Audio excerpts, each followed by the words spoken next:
Assalamualaikum warahmatullahi wabarakatuh.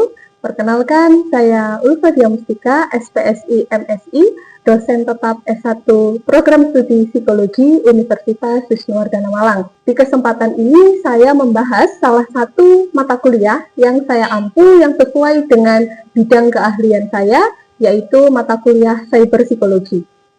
Mata kuliah Cyberpsikologi ini menggunakan metode Delivery, Interaction, and Assessment yang mencoba berfokus pada student-centered learning dengan mengintegrasikan project-based learning dan case method dan collaborative learning. Video ini dibuat untuk memenuhi salah satu persyaratan sertifikasi dosen tahun 2026, yaitu pernyataan diri dosen dalam unjuk kerja Tridharma Perguruan Tinggi atau PDD UKT PT khususnya di aspek pengajaran. Mata kuliah ini ditujukan untuk mahasiswa psikologi semester 5 dengan metode mata kuliah PSI 23402 berbobot 2 SKS, bersifat wajib dan diselenggarakan 16 kali tatap muka dengan rincian pada minggu pertama sampai ke-7 diisi dengan materi dan kuis sebagai penilaian keaktifan mahasiswa sebagai nilai tambah untuk tugas mandiri, minggu ke-8 ujian tengah semester, minggu ke-9 sampai ke-15 materi lanjutan, kuis dan pembahasan proyek keluaran di akhir semester, dan selanjutnya pada minggu ke-16 adalah ujian akhir semester. Mata kuliah Cyberpsikologi ini mempelajari perilaku manusia dalam interaksinya dengan teknologi digital, internet, media sosial, kecerdasan buatan, artificial intelligence, virtual reality, dan lingkungan siber dari perspektif psikologi. Pada mata kuliah ini akan membahas pada pertemuan pertama ada pengantar cyberpsikologi, yang kedua ada eksistensi psikologi siber, yang ketiga ada teori-teori cyberpsikologi, yang keempat ada cyberspace dan perilaku digital, yang kelima ada identitas digital dan self-presentation, yang keenam ada computer mediated communication, yang ketujuh ada media sosial dan dinamika psikologis, yang kesembilan ada hubungan interpersonal di dunia maya, yang ke-10 ada cyberbullying dan online aggression, yang ke-11 ada cybercrime dan psikologi pelaku, yang ke-12 ada kesehatan mental digital, yang ke-13 ada artificial intelligence, human AI interaction, dan implikasinya terhadap perilaku manusia, yang ke-14 ada cyberterapi dan positif teknologi, yang ke-15 ada isu kontemporer cyberpsikologi. Pada akhir mata kuliah, mahasiswa akan ditugaskan secara berkelompok untuk merancang dan menghasilkan kampanye psikoedukasi digital berdasarkan fenomena cyberpsikologi dengan menggunakan teori psikologi dan hasil penelitian ilmiah sebagai dasar penyusunan materi.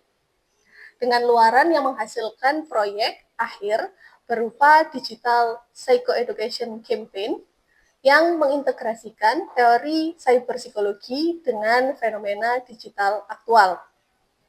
Bentuk luaran proyek berupa media kampanye digital, poster, infografik, video, edukasi, podcast, atau media digital lainnya, disertai dengan naskah psikoedukasi yang berbasis teori psikologi dan presentasi hasil proyek. Selanjutnya, capaian pembelajaran lulusan yang pertama ada menunjukkan sikap bertanggung jawab, profesional, dan beretika dalam penerapan ilmu psikologi serta penggunaan teknologi digital. Yang kedua, mampu mengambil keputusan secara tepat berdasarkan analisis data, informasi ilmiah, dan prinsip etika. Yang ketiga, mampu berpikir logis, kritis, sistematis, inovatif, dan ilmiah dengan menganalisis berbagai fenomena psikologi. Untuk selanjutnya, CPMK dari cyberpsikologi yang pertama menjelaskan konsep sejarah ruang lingkup dan perkembangan cyberpsikologi sebagai cabang psikologi terapan. Yang kedua, menganalisis berbagai teori yang digunakan untuk menjelaskan perilaku manusia di ruang siber. Yang ketiga, menganalisis dinamika identitas digital, komunikasi daring, dan interaksi sosial di dunia maya. Yang keempat, mengevaluasi fenomena psikologi yang muncul akibat penggunaan media digital berdasarkan teori psikologi. Yang kelima, mengevaluasi perkembangan terbaru cyberpsikologi meliputi artificial intelligence, human AI interaction, virtual reality, cyberterapi, dan positif teknologi. Dan yang keenam, menyusun solusi atau rekomendasi psikologis terhadap fenomena perilaku digital berdasarkan hasil analisis ilmiah. Referensi yang digunakan pada mata kuliah cyberpsikologi ini beragam, tetapi referensi utama dalam mata kuliah ini mengacu pada buku ajar dengan judul Psikologi Siber, Pemahaman Terhadap Dinamika Perilaku Netizen dengan Perspektif Psikologi yang telah dirancang sesuai dengan RPS selama 1 semester. Di samping itu, masih ada beberapa sumber pustaka pendukung lainnya yang dijadikan referensi pada mata kuliah ini. Sistem pembelajaran mata kuliah cyberpsikologi ini dilaksanakan secara sinkronus dan asinkronus dengan menggunakan metode pembelajaran yang aktif yang mengutamakan peran dan keaktifan mahasiswa dalam proses pembelajarannya. Bentuk perkuliahan sinkronus dilakukan secara tatap muka di ruang kelas maupun menggunakan Zoom sebagai tool web conference-nya. Sedangkan untuk asinkronus dilakukan menggunakan Siakat untuk diskusi dan penugasan secara mandiri maupun kelompok. Selanjutnya, sistem evaluasi mata kuliah cyberpsikologi ini didapatkan dari 5 komponen. Yang pertama, kehadiran dengan bobot 10%. Yang kedua, ada tugas individu dengan bobot penilaian 10%. Dan yang ketiga, ada tugas kelompok dengan bobot penilaian 10%. Dan yang keempat, ada UTS dalam bentuk esai dengan bobot 20%. Kemudian yang terakhir ada UAS, yaitu proyek akhir yang berupa Digital Psychoeducation Campaign dengan bobot penilaian 50%. Dengan total bobot evaluasi penilaian mata kuliah cyberpsikologi sebanyak 100%. Baik, berikut adalah video proses pembelajaran pada mata kuliah cyberpsikologi dengan materi pada pertemuan ke-13, yaitu Artificial Intelligence, Human AI Interaction, dan implikasinya terhadap perilaku manusia. Assalamualaikum warahmatullahi wabarakatuh. Selamat siang teman-teman semuanya. Pada pertemuan ke-13 ini kita akan membahas tentang Artificial Intelligence, Human AI Interaction, dan implikasinya terhadap perilaku manusia. Sebelumnya, untuk CPMK pada pertemuan kita kali ini, yaitu mahasiswa mampu untuk mengevaluasi perkembangan terbaru cyberpsikologi yang berkaitan dengan Artificial Intelligence, Human AI Interaction, cyberterapi, positif teknologi, dan teknologi digital dalam layanan psikologi. Adapun sub CPMK-nya yaitu mahasiswa mampu menganalisis interaksi manusia dengan Artificial Intelligence, AI, termasuk penggunaan chatbot, AI Companion, Generative AI, serta mengevaluasi implikasi psikologi dan etis dari pemanfaatan AI ini. Oke, sebelumnya teman-teman kan sudah pasti menggunakan AI, ya kan? Sudah pasti, ya kan? Oke, baik. Oke, kira-kira kenapa artificial intelligence itu penting dalam cyberpsikologi? Jadi, artificial intelligence itu telah menjadi bagian dari kehidupan kita sehari-hari. Dari sudut pandang psikologi, hal yang menarik bukan hanya bagaimana AI itu bisa bekerja, teman-teman. Tapi bagaimana AI ini mempengaruhi cara berpikir manusia, mengambil keputusan, belajar, berkomunikasi, bahkan membentuk kebiasaan sehari-hari. Yang sering kita gunakan adalah ChatGPT, ya kan? Gemini, Cloud, ya kan? Siri, ya kan? Oke, Google Assistant, kemudian AI pada TikTok, Instagram, dan YouTube. Mungkin masuknya itu waktu di search pencarian. Nah, pencarian itu bisa pakai AI itu kan. Jadi kita mencari apapun, kita pasti akan menemukan sesuatu di situ. Oke, selanjutnya. Oke, siapa yang minggu-minggu ini atau hari ini menggunakan AI? Yes, semuanya. Wih, jujur semuanya. Oke, yang kalian gunakan apa? Oke, yang paling dipakai cloud. Ya. Oke. Yang sekarang cloud. Oke. Oke, baik. Nah, kalian kan sudah pakai AI itu. Pemahaman tentang AI sendiri itu kalian tahu nggak sih? AI itu kemampuan atau sistem yang dibuat oleh manusia yang digunakan untuk membantu kita dalam mengerjakan atau menyelesaikan suatu tugas seperti itu. Definisi dari artificial intelligence itu, AI adalah kemampuan dari sistem komputer untuk meniru sebagian kecerdasan manusia dalam menyelesaikan tugas tertentu. Kebanyakan tugas-tugasnya teman-teman pasti akan terselesaikan kan? Iya. Pasti akan terselesaikan. Oke. Nah, ini di sini muncul ada kemampuan dari AI sendiri. Yang pertama, belajar dari data. Jadi AI itu mesin learning, yaitu kemampuan AI belajar dari sejumlah besar data tanpa harus diprogram untuk setiap situasi. Jadi ketika kalian memasukkan prompt, tiba-tiba langsung muncul, ya kan? Nah, karena di sana punya bank data yang akhirnya membuat kita menyelesaikan tugas kita.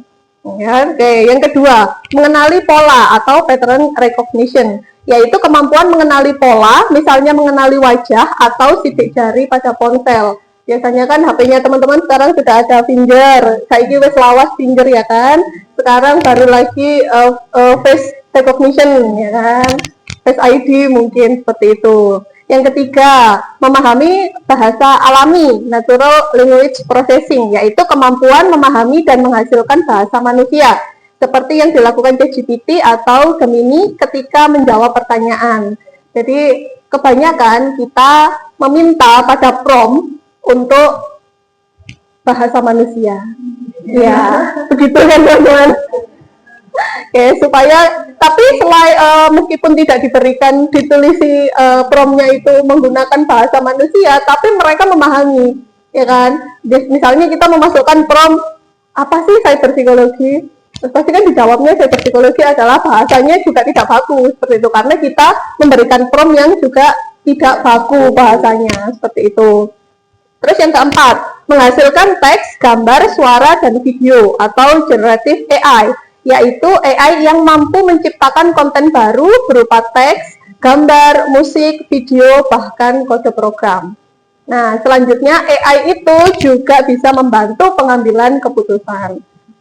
Yang sering sekarang itu adalah teman-teman curhat kepada AI. Oke, alasannya apa teman-teman kira-kira?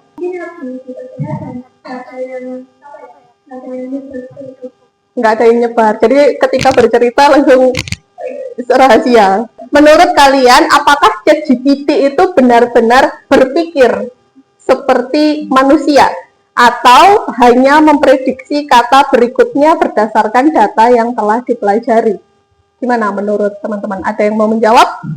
Sebenarnya juga ChatGPT ataupun AI lainnya juga di program itu berdasarkan data juga. Jadi apapun yang kita kasih prompt itu pun juga berdasarkan data juga. Jadi menurut saya ChatGPT benar-benar berpikir ketika ada manusia itu sendiri, Bu. Menurut saya gitu. Oke, benar. Jadi meskipun kita itu pakai AI, tapi manusia itu harus juga pintar teman-teman. Karena membuat prompt itu susah, ya kan?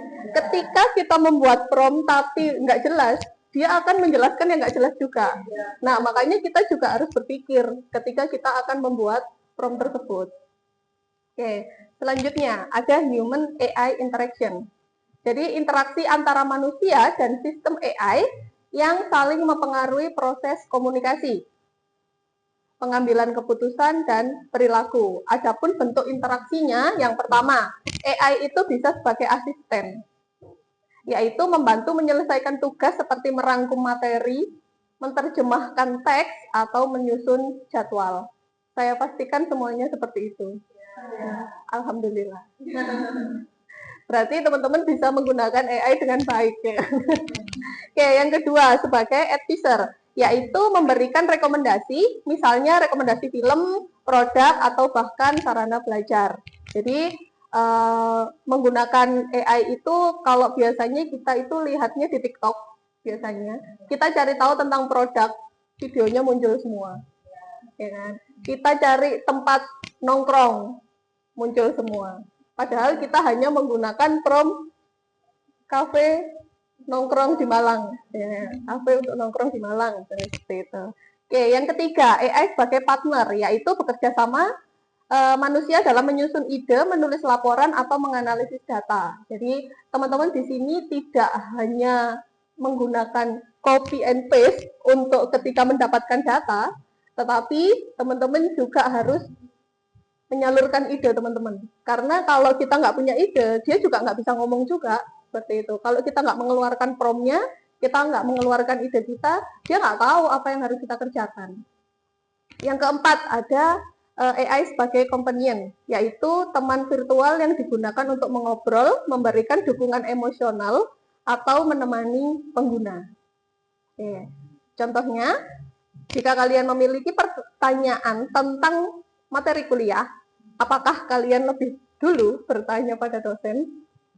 Apakah kepada teman, berdiskusi dengan teman, atau langsung membuka AI? Oh, ke teman, oke.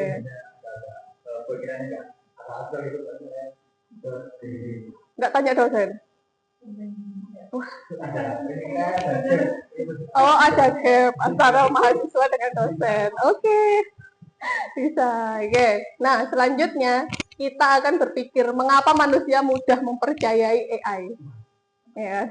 Dari faktor psikologisnya ada automation bias, yaitu kecenderungan seseorang untuk menerima keputusan atau rekomendasi yang diberikan oleh sistem otomatis tanpa melakukan pengecekan ulang. Yang kedua, ada authority bias. Jadi kita cenderung lebih percaya kepada pihak yang dianggap memiliki otoritas atau keahlian. Yang ketiga, ada cognitive ease, yaitu kecenderungan otak manusia menyukai sesuatu yang mudah diproses. Yang keempat, ada anthropomorphism, yaitu kecenderungan manusia memberikan sifat-sifat manusia kepada benda atau teknologi. Misalnya, ada orang yang mengatakan ChatGPT itu paling ngerti aku. Ya kan? Atau AI selalu memahami aku. Oke, selanjutnya ternyata ada dampaknya teman-teman. Ketika kita sangat mempercayai AI. Nah, dampak AI ini yang pertama ada aspek kognitif, yang pertama ada atensi, yaitu memudahkan pencarian informasi, tetapi dapat mengurangi fokus. Yang kedua, memori, yaitu digital memory overloading, yaitu kecenderungan mengandalkan AI atau internet untuk mengingat informasi. Yang keempat ada decision making, AI memberikan rekomendasi yang mempengaruhi pengambilan keputusan. Aspek emosional, yang pertama muncul emotional attachment dengan AI. Pengen sama AI terus, karena lebih pintar. Yang kedua, AI companion memberikan rasa ditemani dan didengarkan.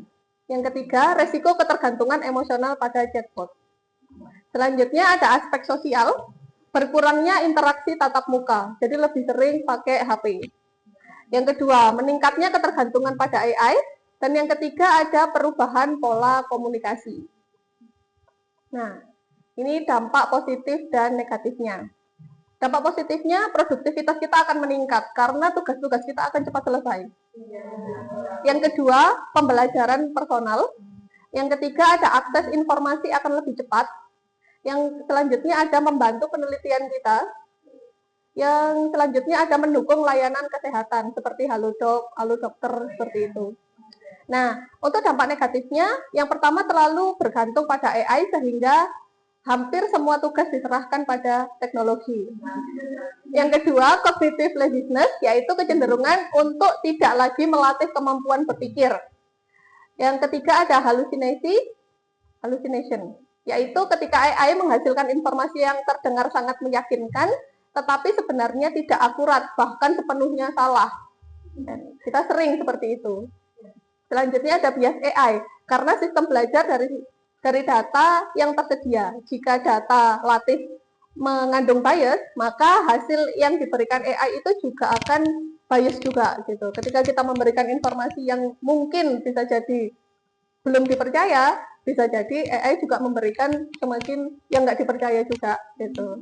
Nah, selanjutnya ada ancaman privasi, yaitu informasi yang kita masukkan ke dalam AI dapat diproses sesuai dengan kebijakan masing-masing platform. Jadi hati-hati untuk memasukkan data-data teman-teman semuanya. Kan karena sering juga kita ada kebocoran data. Selanjutnya AI dan perubahan perilaku manusia. AI itu bisa mempengaruhi cara belajarnya teman-teman, cara bekerja, cara berkomunikasi, cara mengambil keputusan, dan cara membangun identitas digital seperti penggunaan avatar, filter, dan konten berbasis AI. Ya, yang teman-teman sekarang sering menggunakan AI atau avatar itu bisa mempengaruhi. Selanjutnya, fenomena yang sedang berkembang saat ini adalah deepfake, yaitu teknologi meniru wajah, suara, sampai gerakan. Terus yang kedua ada voice cloning. Yang ketiga ada AI influencer. AI influencer, pernah tahu? Nah, itu kan sering terjadi, ya kan? Gerakannya punyanya orang, tapi mukanya muka kita. Nah, terus selanjutnya ada virtual companion, yaitu pendamping digital berbasis AI yang dirancang untuk memberikan dukungan sebagai teman. Contohnya karakter AI.